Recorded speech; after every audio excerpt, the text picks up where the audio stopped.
ఇక్కడ ఈ ఆమంత్రణ తీసుకున్న వ్యక్తుల్ని కొద్దిగా చూసుకోవాల్సిన బాధ్యత కూడా ఈ గవర్నమెంట్ ఆఫీసర్స్ మీద కానీ వాళ్ళ ప్రభుత్వ అధికారుల మీద కానీ అందరి మీద ఉంది. వాళ్ళు ఇప్పటివరకు ఏం అనుకోలేదు. డాక్టర్లను కూడా వాళ్ళకి ఏం జరుగుతుంది, ఇక్కడ వాళ్ళ ఆరోగ్యం ఎట్టుంది, వాళ్ళ పల్స్ రేట్ ఎంతుంది, బీపీ ఎంతుంది, షుగర్ ఎంతుంది చూడాల్సిన బాధ్యత ప్రభుత్వం మీద ఉంది. అయినా సరే వాళ్ళు ఒక డాక్టర్ని కూడా పంపించకుండా వాళ్ళు ఏమైందిలే పోతే పోనీ అనే ఉద్దేశంతో ఉండరో ఏమో కానీ ఆ విధంగా జరిగితే మాత్రం సమైక్యాంధ్ర కంటే ముందు ఇక్కడ ప్రభుత్వ ఆఫీసులు తగలబడిపోతే కూడా తెలియజేస్తున్నాను. వాళ్ళకి చిన్న నష్టం జరిగినా ఏ అధికారులదే బాధ్యత, ఈ ప్రభుత్వ అధికారులు ప్రతి దానికి బాధ్యత వహించాలి ఉంటుంది చెప్తున్నాం.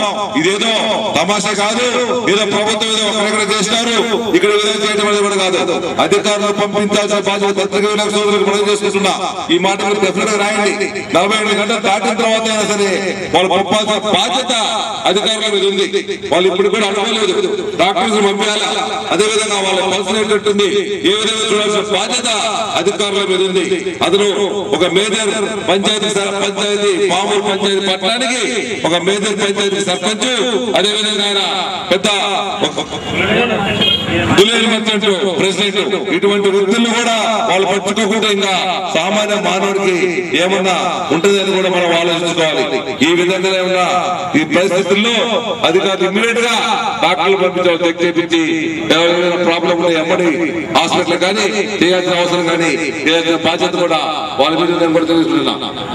మళ్ళీ అందరూ కూడా ఆయన మా మద్దతుగా ఆయన నిర్వహణ చేసే మద్దతుగా ఆయన చేస్తున్నారంటే చాలా సంతోషమైన విషయం.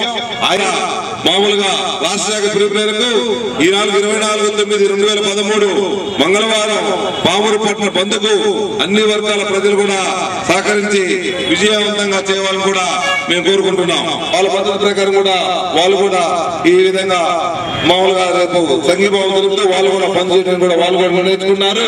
అదేవిధంగా శిబిరానికి ఇద్దరికి మనోహర్ గారికి అదే మాలేంద్ర గారికి కూడా సంఘీభావం జరుగుతున్నటువంటి ఈ కొన్ని సొసైటీ నుండి అదే ఉపాధ్యాయ చేసి ఒకటి, ఏపీఎస్ఆర్టీసీ ఒకటి, 3వ వచ్చేసి ఏపీ ఎన్జిఓస్ ఒకటి, 4వ వచ్చి ఏపీ ఎలక్ట్రిసిటీ ఒకటి, 5 వచ్చేసి పుల్లూరు మర్చెంట్ అసోసియేషన్ ఒకటి, 6 వచ్చేసి క్లాత్ మర్చెంట్ అసోసియేషన్ ఒకటి, 7 వచ్చేసి కిరాణా మర్చెంట్ అసోసియేషన్ ఒకటి, 8 ఫ్యాన్సీ మర్చెంట్ అసోసియేషన్ ఒకటి, 9 రెడీమేడ్ మర్చెంట్ అసోసియేషన్ ఒకటి, 10 ఫుట్వేర్ మర్చెంట్ అసోసియేషన్ ఒకటి, 11 స్టీల్ మర్చెంట్ అసోసియేషన్ ఒకటి, 12 సిమెంట్ స్టీల్ మర్చెంట్ అసోసియేషన్ ఒకటి, 13 ఫర్నిచర్ మర్చెంట్ అసోసియేషన్ ఒకటి, 14 పెయింట్ మర్చెంట్ అసోసియేషన్ ఒకటి, 17 ఫోటో స్టూడియో వీడియో అసోసియేషన్ ఒకటి, 16 వచ్చేసి పండ్ల అమ్మకదారుల సొసైటీ ఒకటి, అదే 17 వచ్చేసి పూల వ్యాపారస్తుల సంఘం ఒకటి, ఫ్లవర్ మర్చెంట్ అసోసియేషన్ అదొకటి, అదేవిధంగా 18 వచ్చేసి వెజిటేబుల్ మర్చెంట్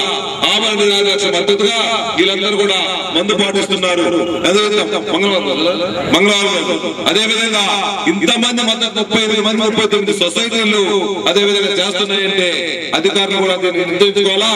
ఈ విషయాన్ని రాష్ట్ర ప్రభుత్వం దృష్టికి తీసుకుపోవాలి. ఏదో పాపం జరుగుతుంది, ఏదో మన కనిగిరికి ఒంగోలు కూడా తీసుకుపోవాల్సిన అవసరం కూడా ఇక్కడ ఉన్న ఆఫీసుల మీద ఉంది.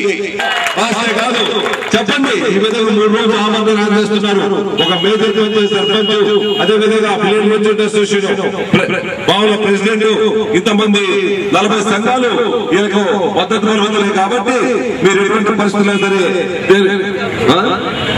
ప్రైవేట్ అసోసియేషన్ అందరూ ప్రతి ఒక్కరు ఆ రోజు ఉచితంగా మెడికల్ క్యాంపులు పెడుతున్నారు.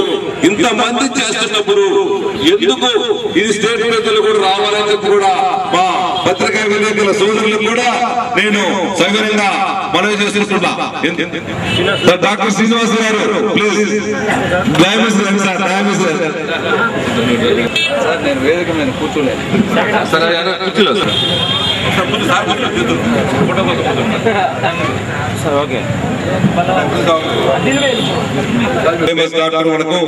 పామూరులో అటువంటి ఆయన కూడా ఆ సంఘీభావం తెలపడానికి మనోహర్ గారికి సోమశెట్టి మాలయ్య వచ్చారు కాబట్టి చాలా సంతోషం. సార్ మీరు కూడా వాళ్ళ పల్స్ రేట్ మీరు చెక్ చేయొచ్చు సార్. ప్రభుత్వ అధికారులతో చెప్తేనే చేయాలి. మీరు ప్రైవేట్ గా చేయడానికి వీల్లేదు. బాధ్యత ప్రభుత్వం మీద ఉంది. ఎందుకంటే వాళ్ళ దగ్గర పంపిస్తే మీరు చెక్ చేసి వాళ్ళకి ఆరోగ్యం కాపాడాలి. లేకపోతే మాత్రం మీ ప్రభుత్వాన్ని మాత్రం మేము నిలదీస్తాం.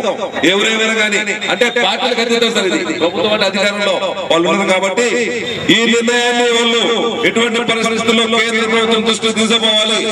ఆంధ్రప్రదేశ్ రాష్ట్రంలో ఈ విధంగా బ్రహ్మాండంగా ఇటువంటి ధర్నాలు, ఇటువంటి నిరాహార దీక్షలు, ఇటువంటి శిబిరాలు ఎన్నో గత 52 రోజులు జరుగుతున్నా కూడా జై సమైక్యాంధ్ర, జై సమైక్యాంధ్ర.